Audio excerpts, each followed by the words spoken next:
আসসালামু আলাইকুম। আপনারা সবাই কেমন আছেন? আশা করছি যে যেখান থেকে আমার এই ভিডিও দেখছেন সবাই অনেক ভালো আছেন, সুস্থ আছেন। তো প্রতিদিনের মতো চলে আসলাম আরও একটা নতুন ব্লগে। আর ব্লগটা শুরু করছি সকালবেলা থেকে মানে আমি ফজরের নামাজ পড়ছি পইড়া। তারপর বাইরের ওয়েদারটা দেখেন কত সুন্দর। তো মানে এই যে গাছপালা, বিল্ডিং এটা সেটা দেখা যাইতেছে আমার বারান্দা থেকে। তো আমি নামাজ পড়ে এদিকে এসে দাঁড়াইছি। অনেক ভালো লাগতেছে আমার কাছে আর খুবই ঠান্ডা। সকালবেলা আবার হালকা একটু বৃষ্টি আছিল। তো আমি সকাল থেকে সন্ধ্যা পর্যন্ত কি কাজ-বাজ করি এগুলোই কিন্তু আপনাদের সাথে শেয়ার করি। আর বিশেষ করে এখন একটু সমস্যা ওইগুলো আপনাদের সাথে আমি শেয়ার করি।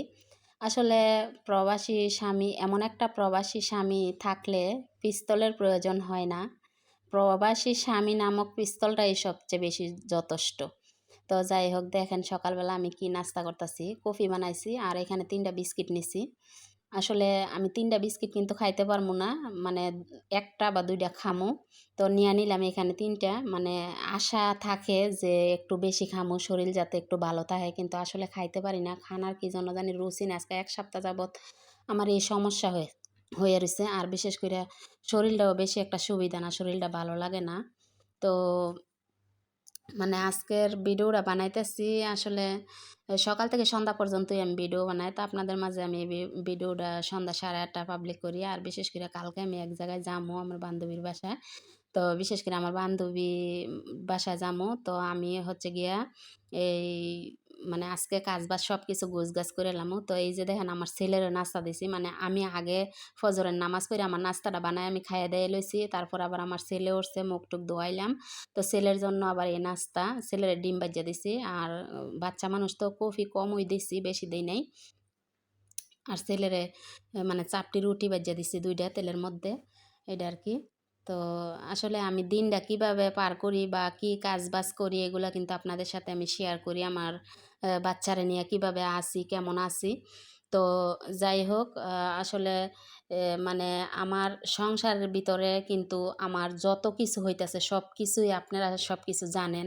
আর আমি কিন্তু আমার মনের মধ্যে কোনো কিছু লুকায়ে রাখি না। যেহেতু ইউটিউব প্ল্যাটফর্মটা অনেক বড়, তো এই জিনিসটার মধ্যে কিন্তু মানুষ যখন জড়িত হয় তাই লাইফ স্টাইলগুলোই সব কিছু দেখায়।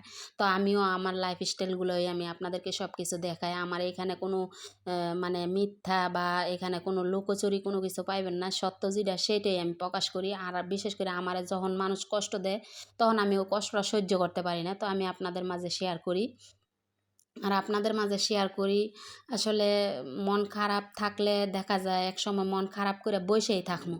তো আপনাদের সাথে যখন কথাবার্তা বলি তখন কিন্তু আমার কাছে অনেক ভালো লাগে। আর আমি সকালবেলা ঘুম থেকে উইঠ্যা মানে আমার সব কাজ-বাজ আমি গোছগাছ কইরা লাই। যেহেতু সকালের কাজটা করতে কিন্তু শরীলে অনেক ভালো লাগে। আর ফজরের নামাজটা পইড়া সকালবেলা কাজ করতে আরও বেশি ভালো লাগে। তো এটাই করি। আগে কিন্তু খুবই অলস করতাম বিশেষ কইরা। আর অলস করলেও সংসার কাজ তো সংসারে আমারটা আমারই করতে হয়। তারপরও তো এখানে আমি হচ্ছে বারান্দাতে একটা র‍্যাক রাখি সবসময়। এটার উপরে একটা ঝুড়ি।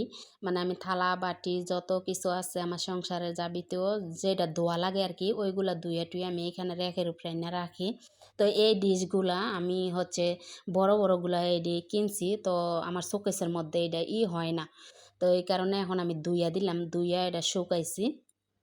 পলির মধ্যে লইয়া মানে এটা শোকেসের উপরে রাইখা দিমু, এর লাগে ধুইয়া দেয়া নিলাম। আর এই ট্রেটার মধ্যে নাস্তা-টাস্তা খাইতাম। আগে মানুষ আছিল বা আমার বোন আছিল।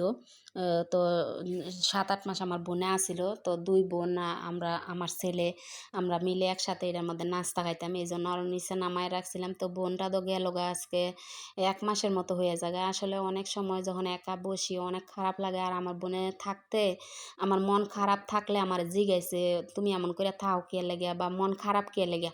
তো অনেক কিছু শেয়ার করতে পারছি। তখন মানে ভালো লাগতো। আর আমার বোনে যখন গেছেগা তখন থেকে মানে আমি নিজেও অসহায়, নিজে নিঃস্ব। মানে এত কিছু হ্যাঁ, তো বয়সে আমার অনেক ছোট। আর তাছাড়া হ্যাঁর সাথে এত কিছু শেয়ার করা যায় না। কারণ হ্যাঁও একটা অসুস্থ মানুষ।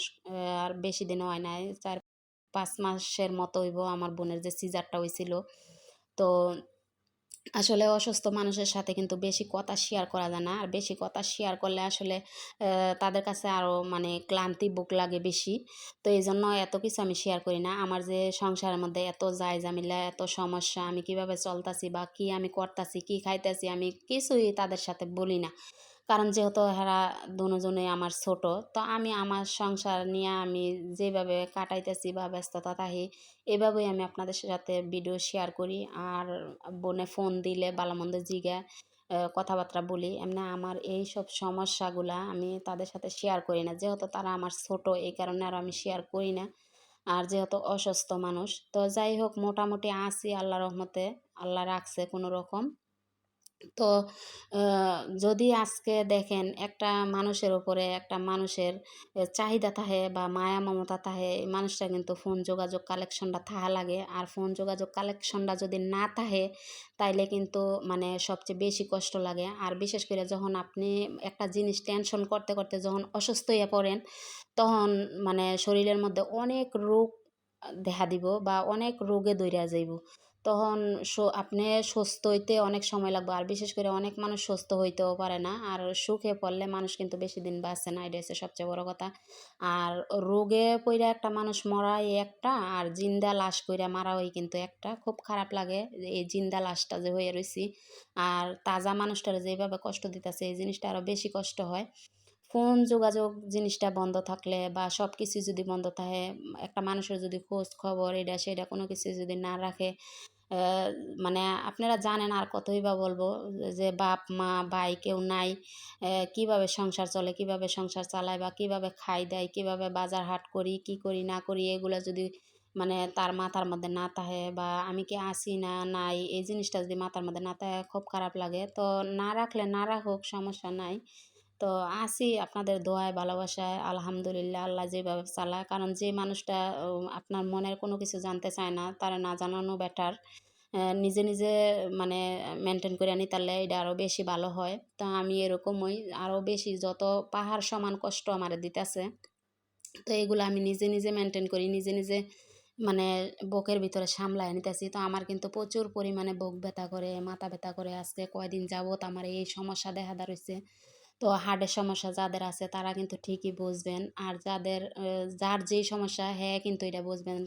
কোনো মানুষ আছে ডায়াবেটিসে অনেক সমস্যা হয়ে থাকে, তারা কিন্তু এইটা কি সমস্যা করে তারাই বুঝবেন। বা আমার যে হার্টের সমস্যা, এইটা আমার কি সমস্যা করতেছে, আমার এটা আমি বুঝতাছি। তো আমার এটা কিন্তু কেউ বুঝতে চায় না বা জানতে চায় না। তো এরকমভাবে কষ্ট দেওয়াটা আসলে মানুষের ঠিক না। তো যদি বাই চান্স মানে আপনাদের সাথে যেহেতু আমি সব কিছু শেয়ার করি আর আপনাদের মাঝে যেহেতু আমি আসি, আপনাদের সাথে কথা বলি, যদিও বা আমি মইরা যাই, আমি যদি কোনো ভুল করে থাকি, ছোট বড় ভাই বোন যারা আছেন আমার সদস্য, তারা সবাই আমারে ক্ষমা দৃষ্টিতে দেখবেন। কারণ আমার এক সেকেন্ডের ভরসা নাই, আমার শরীরটা খুব খারাপ লাগে। তো আমি টেনশন করতে পারি না। আসলে টেনশন জিনিসটা আমার কাছে অনেক বোঝা মনে হয়। আমি টেনশন করতে পারি না। তারপরও আমার ভাগ্য খুব টেনশন দেয় আমারে। তো যে কথা বলতে চাইছিলাম, কালকে যে আমি এক জায়গায় যামু বলছি, তো আসলে আমি কালকে যে জায়গায় যামু, এই জায়গা এটা হচ্ছে একটা ফয়সালা, মানে যামু। তো আল্লাহ যদি ভালোভাবে সহি সালামতে নেয়, এটা আর কি। তো আসলে মানুষ মানুষের খোঁজ খবর যে রাখে না, কারো সাথে মানে বইলা যাওয়া যায় না বা কেউ কারো পাশে থাকে না, এই জিনিসটা অনেকটাই অসহায় মনে হয়। তো আসলে আমি অনেক চোখের পানি ফালাইছি। তো যদি বা বাই চান্স আমার চোখের পানি কারো জন্য অভিশাপ হয়, যাক আমি চাই না। আমি চোখের পানি যত না ফালানোর চেষ্টা করি, কিন্তু আমি কষ্টটা যখন সহ্য করতে না পারি, তখনই আমার চোখের পানি আয়া পড়ে। আর আমি অনেক কষ্ট পাওয়ার পর আমি কিন্তু আপনাদের সাথে আমি সবকিছু শেয়ার করি। অনেক কষ্ট পাওয়ার পরে একটা মানুষ দেখবেন অনেক কষ্টে থাকলেও সহজে শেয়ার করতে চায় না। আর একটা মানুষ আছে মানে সহ্য করতে করতে করতে করতে তারপর আর সহ্য করতে পারে না, তখনই কিন্তু শেয়ার করে। তো এইটাই আমি বললাম যে এমন একটা প্রবাসী স্বামী থাকলে পিস্তলের প্রয়োজন হয় না, প্রবাসী স্বামী নামক মানুষটাই পিস্তল হইয়া দাঁড়ায়। তো তাইলে দেখেন কেমন অস্ত্র। তো আসলে ভাগ্যর পরিহাস সব কিছু। যে যারা যেভাবে কষ্ট দিয়ে ভালো থাকতে পারে, কোনো সমস্যা নাই, আল্লাহ ভালোই রাখুক। আর আমিও যেভাবে আছি থাকি। তো রান্না বান্নার জন্য এখানে কাটাকাটি করলাম, একটু শাক নিছি ভাজি করবো আর চিংড়ি মাছ দিয়া এই আলু কুচি করছি, একটু ঝোল রান্না করবো।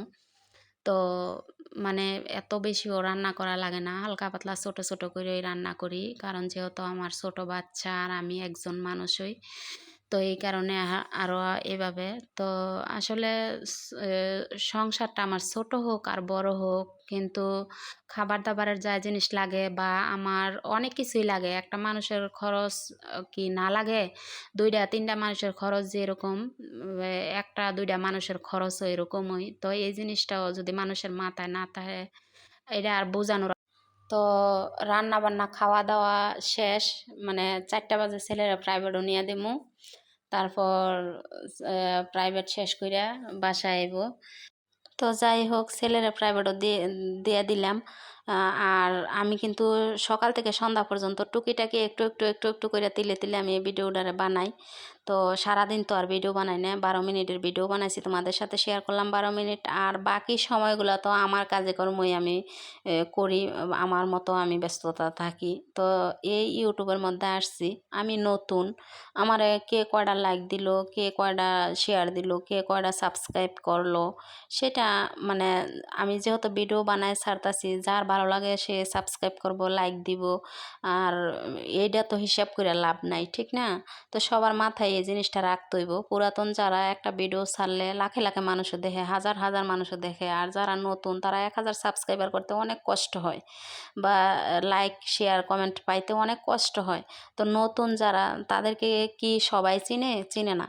পুরাতন যারা তাদেরকে সবাই চিনে, কারণ এই ইউটিউবের মধ্যে পুরাতন যারা তারা অনেক আগে আসছে, তো তাদের সাথে তো আর নতুনদের তুলনা দিলে হইব না। তো কিছু মানুষ আছে কয়টা লাইক পড়লো, কয়টা সাবস্ক্রাইব হইলো, হইব না, এইভাবে এই করে লইব সে করে লইব, এগুলো ঠিক না। ধৈর্য মাথায় রাখতে হইব, ইউটিউবের জিনিসটা ধৈর্য মাথায় রেখে তারপর কাজ করতে হইব। কিন্তু যখন বেশি বেশি চাইবো, আপনি একজন মানুষ, একজনে একটা লাইক দিতে পারবেন, আপনি কি 14টা দিতে পারবেন? পারবেন না। তাহলে আপনি এটা হিসাব করে কী লাভ?